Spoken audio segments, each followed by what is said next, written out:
Hey, it's Joshua Vergara from Android Authority. What's going on, everybody? And this is the matchup that many of you have been waiting for. Samsung's newest and greatest versus HTC's best. Yeah, this is the Samsung Galaxy S4 versus the HTC One. Design on the Galaxy S4 was always doomed to come down to this. You are either cool with or absolutely hate the plastic material and feel. What is incredible about the S4, however, is that for having a 5-inch screen, it feels almost exactly the same as the S3. It is even thinner and a little lighter. The HTC One has gotten praise for its aluminum body and is certainly one of the best looking smartphones available. The body comes around the 4.7-inch screen and makes the phone shine. Quite literally. The feel is pretty much the same on both, as the full devices are around the same size. I do really love the HTC One's sleek and industrious profile, but I cannot deny Samsung their feat of making the best handling 5-inch screen device out now. I'm forced to give this one a tie. Size does matter in the display category. The Samsung Galaxy S4 definitely has the edge by having a little more screen with a total 5 inches. It is the very saturated Super AMOLED technology that makes colors really pop. Viewing angles are great on the S4, as you can still see elements of the screen even at the steepest angles. The HTC One's LCD display is capable of the very same, but it is a little smaller. See, I'm all about the 5-inch screen, especially one as good as this. So the Galaxy S4 narrowly gets the display point. Performance on either of these devices will please anyone. You'll be zipping through either BlinkFeed or TouchWiz with absolutely no problems. That is because the Snapdragon 600 processor powers these flagships. The Antutu score draws the line, however, as the HTC One clocks in at 1.7 GHz and scores a little lower than the 1.9 GHz powerhouse found in the Galaxy S4. In terms of raw numbers, the S4 just barely gets the point, but come on. Either variant here will bring you a lot of wonderful speed and enjoyment. It's no secret that the Galaxy S4 comes with a bevy of new bits and pieces, mainly in sensors. See the full review for a comprehensive list, but I will mention the infrared sensor for air gestures, a gyroscope for pedometer abilities, and a sensitive screen that converts your finger into an S Pen.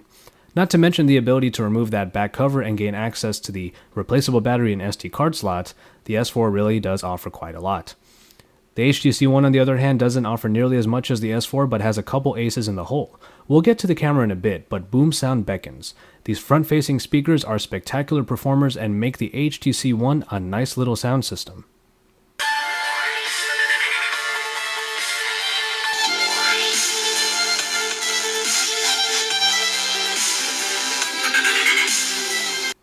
I love boom sound, but I have to admit that the practicality of expandable memory and replaceable batteries, as well as the fun you can have due to all those sensors, does put the S4 on top. Battery life favors the Galaxy S4 because of that removable battery, but also it has a higher capacity at 2600 mAh, which trumps the non-removable 2300 battery in the HTC One. Now the camera situation is very interesting. On the one hand, you have Samsung's success with the S3's 8-megapixel shooter returning with the very good 13-megapixel performer in the S4. Not only are the optics better, but the app has been given a lot of new features like eraser and drama modes. With very good quality, you have a ton of ways to get your shot. On the other hand, the HTC One decided to forego the megapixel count and focus the quality on only 4. Without the many different modes the S4 can boast, low-light performance turns out to be the Ultra Pixel's main attribute. The Galaxy S4 might give you a lot of ways of getting your shot, but the Ultra Pixels actually do their job. Even if the picture from the HTC One is a lot smaller, I can't deny their quality. So because both of these cameras fulfill particular needs, I will give them both the point. And finally, we get to the software. In one corner, you have TouchWiz, the over-the-top Samsung UI that is uber colorful and at times can seem a little crowded. I was never really a fan until I saw how it worked on a 5-inch screen. The flamboyant UI actually works well for this 1080p display. Throw in a number of new navigation abilities like Air Gesture and Air View, health monitoring via S-Health, and even smart scrolling and pausing, and you have an OS capable of a great deal of cool things. And in the other corner is Sense, which has gotten a lot of flack in the past for its spaced-out design. But Sense 5 revitalizes HTC's UI with a better coat of polish and BlinkFeed, in addition to the home screens that consolidate social media and news outlets into one easy-to-navigate panel. It's a great addition that I actually used a lot more than I thought I would. If the HTC One was rocking an earlier version of Sense, it would have lost right away. But I have to give BlinkFeed credit for taking up quite a bit of my time. TouchWiz finally looks alright to me, and its additions are quite fun to use. I will give this one a tie because, to be honest, I have fun and get things done with either one. Now, pricing on both flagships will likely be around the $200 mark for 2-year contracts in the US. Otherwise, the HTC One Unlocked actually comes in at the cheaper price of around $575 compared to the $700 unlocked price of the S4. If price is a big deal to you, you really can't go wrong saving a little bit of money on all that HTC's beast has to offer. And so, there you have it. The Galaxy S4 does take the win in this versus primarily because Samsung really packed in a lot of features into its phone. It really is a device of choice. You might not use all of the new features, but they are there for you nonetheless. HTC went a little bit simpler and focused on hardware design.